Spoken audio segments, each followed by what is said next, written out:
Om Shanti. Silence बल का प्रयोग 2-7-70। स्नेह और शक्ति रूप अपने को समझते हो। शक्तियों का कर्तव्य क्या होता है मालूम है? शक्तियों के मुख्य 2 गुण गाए जाते हैं, वो कौन सी? आपकी यादगार में विशेष क्या दिखाते हैं? शक्तियों की मूर्त में मुख्य विशेषता क्या होती है? स्वयं शक्तियां हो और अपनी विशेषता का मालूम नहीं। शक्तियों की विशेषता ये होती है कि जितना ही प्रेम मूर्त उतना ही संघारी मूर्त होती है। शक्तियों के नयन सदैव प्रेम मूर्त होते हैं, लेकिन जितना ही प्रेम मूर्त उतना ही विकराल रूप भी होते हैं। 1 सेकंड में किसको भी प्रेम मूर्त भी बना सकती, तो 1 सेकंड में किसका विनाश भी कर सकते हो। तो ऐसे ही दोनों गुण अपने में देखती हो। दोनों गुण प्रत्यक्ष रूप में आते हैं व गुप्त रूप में। प्रेम रूप प्रत्यक्ष और शक्ति रूप गुप्त है।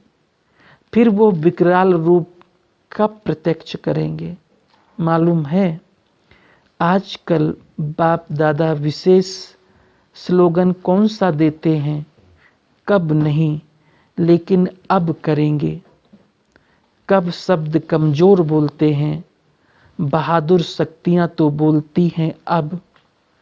जैसे स्वयं अविनाशी इम्प्रेसिबल हैं, वैसे ही इस माया में फंसकर विनाश को प्राप्त होना उन्हों के लिए इम्पॉसिबल है।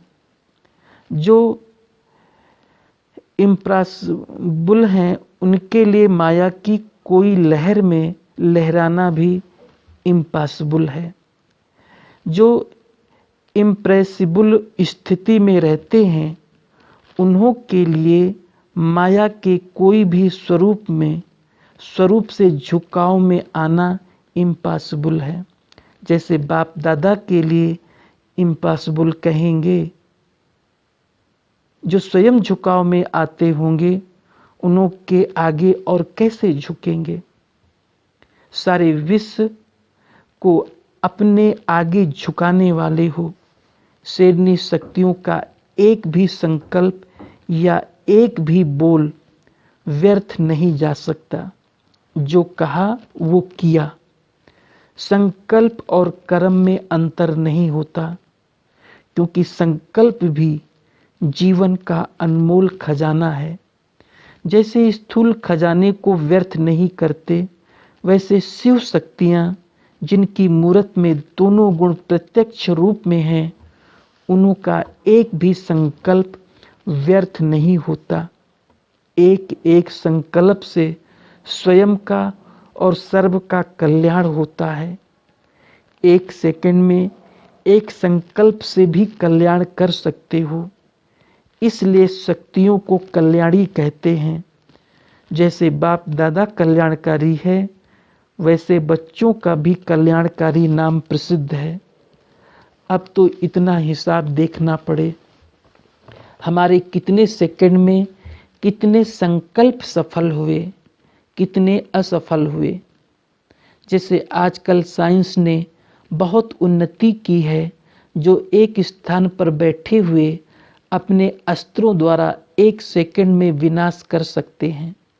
तो क्या शक्तियों का ये साइलेंस बल कहाँ भी बैठे 1 सेकंड में काम नहीं कर सकता? कहाँ जाने की अथवा उन्हों को आने की भी आवश्यकता नहीं। अपने शुद्ध संकल्पों द्वारा आत्माओं को खींचकर सामने लाएगा। जाकर मेहनत करने की आवश्यकता नहीं। अब ऐसे भी प्रभाव देखेंगे, जैसे साकार में कहते रहते थे कि ऐसा तीर लगाओ जो तीर सहित आपके सामने पक्षी आ जाए। अब ये होगा अपनी विल पावर से। सबसे जास्ती दूर लाइट कौन सी होती है? लाइट हाउस की। तो अब लाइट हाउस सर्च लाइट बनना है, रिवाजी बल्ब नहीं। सर्च लाइट वो बन सकेंगे जो स्वयं को सर्च कर सकते हैं। जितना स्वयं को सर्च कर सकेंगे उतना ही सर्च लाइट बनेंगे। अगर स्वयं को सर्च नहीं कर सकते तो सर्च लाइट भी नहीं बन सकेंगे। अब तो वो समय आ गया है, अभी पावरफुल भी नहीं लेकिन विल पावर वाला बनना है। विल पावर और वाइड पावर चाहिए। विल पावर और वाइड पावर अर्थात बेहद की तरफ दृष्टि वृत्ति। तो अब एडिसन क्या करेंगे? पावर तो है लेकिन अब विल पावर और वाइड पावर चाहिए। आज बाप दादा किस रूप से देख रहे हैं? उम्मीदों के सितारे। अभी हैं उम्मीदों के सितारे, फिर बनेंगे सफलता के सितारे। तो वर्तमान भी देखते हैं और भविष्य भी देख रहे हैं। सफलता आपके गले की माला है। अपने गले में सफलता की माला दिखाई देती है। संगम पर कौन सा श्रृंगार है? सफलता की माला, यथा योग्य तथा शक्ति हरेक के गले में पड़ी हुई है। तो बाप दादा बच्चों के श्रृंगार को देखते हैं। श्रृंगारे हुए बच्चे अच्छे लगते हैं। बाप दादा का अभी क्या संकल्प चल रहा है? बाप दादा आपसे क्या बोलने वाले हैं ये कैच कर सकती हो? आजकल बाप बुद्धि की ड्रिल कराने आते हैं। अभी मैदान पर प्रत्यक्ष होना है, अब गुप्त रहने का समय नहीं है। जितना प्रत्यक्ष होंगे उतना बाप दादा को प्रख्यात करेंगे। बेहद में चक्कर लगाकर चक्रवर्ती बन रहे हो। जो एक स्थान पर बैठा रहता है उसको क्या कहा जाता है? जो एक ही स्थान पर स्थित हो, सर्विस भी कर रहे हैं लेकिन बेहद में चक्कर नहीं लगाते हैं, तो भविष्य में भी उन्हों को एक इंडिविजुअल राजाई मिल जाएगी। बाप भी सर्व के सहयोगी बने ना। विश्व का राजा वो बनेंगे जो विश्व की हर आत्मा से संबंध जोड़ेंगे और सहयोगी बनेंगे। जैसे बाप दादा विश्व के स्नेही और सहयोगी बने, वैसे बच्चों को भी फॉलो फादर करना है। तब विश्व महाराजन की जो पदवी है उसमें आने के अधिकारी बन सकते हैं। हिसाब है ना, जैसा और जितना वैसा और उतना मिलता है। अब प्रतिज्ञा करके विशेष प्रत्यक्ष होना है। औरों को नहीं प्रख्यात करना, बाप को प्रत्यक्ष करना है। जब प्रत्यक्ष होंगे तो प्रख्यात होंगे। विश्व अधिकारी बनने का लक्ष्य रखा है ना। अभी यही तीव्र पुरुषार्थ करना है।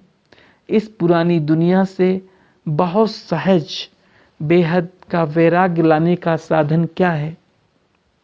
कोई ने बताया। जिन्होंने जो बात सुनाई वो सहज समझ सुनाई ना। अगर सहज ही है तो बेहद के वैरागी तो सहज बन गए। अगर अपने से ही न लगाया तो दूसरों से कैसे लगाएंगे? बेहद का वैराग कहते हैं जो वैरागी होते हैं वो कहाँ निवास करते हैं? बहुत सरल युक्ति बताते हैं कि बेहद का वैरागी बनना है तो सदैव अपने को मधुबन निवासी समझो। लेकिन मधुबन को खाली नहीं देखना। मधुबन है ही मधुसूदन के साथ, तो मधुबन याद आने से बाप दादा, दैवी परिवार, त्याग, तपस्या और सेवा भी याद आ जाते हैं। मधुबन तपस्या भूमि भी है। मधुबन एक सेकंड में सभी से त्याग कराता है। यहाँ बेहद के वैरागी बन गए तो मधुबन है ही त्यागी वैरागी बनाने वाला। जब बेहद के वैरागी बनेंगे तब बेहद की सर्विस कर सकेंगे।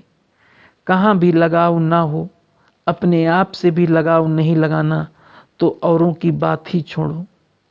आज आपस में रूह रिहान हो रही थी बाप दादा की। आज सवेरे सवेरे एक नज़ारा वतन से देख रहे थे कि हर एक बच्चा कहाँ तक बंधा हुआ है और हर एक का बंधन कहाँ तक टूटा है, कहाँ तक नहीं टूटा। किसकी तो मोटी रस्सियाँ भी हैं, किसकी कम भी है, कोई के कच्चे धागे भी हैं।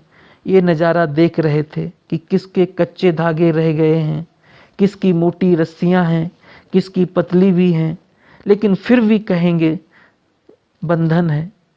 कोई ना कोई कच्चा व पक्का धागा है। कच्चा धागा भी बंधन तो कहेंगे ना। सिर्फ उन्हों को देरी नहीं लगेगी, मोटी रस्सी वाले को देरी भी लगेगी और मेहनत भी लगेगी। तो आज वतन से ये नज़ारा देख रहे थे। हर एक अपने आप को तो जान सकते हो, मोटा रस्सा है वह पतला, कच्चा धागा है वह पक्का, बांधेली हो या स्वतंत्र। स्वतंत्र का अर्थ है स्पष्ट। फिर भी बाप दादा हर्षित होते हैं। कमाल तो करते हो, लेकिन बाप दादा अभी उससे भी आगे देखने चाहते हैं। जितना आपके मुख पर बाप दादा का नाम होगा, उतना ही सभी के मुख पर आपका नाम होगा। मधुबन है ही परिवर्तन भूमि, तो परिवर्तन क्या करके जाना है वो तो समझते हो ना। अच्छा, ओम शांति।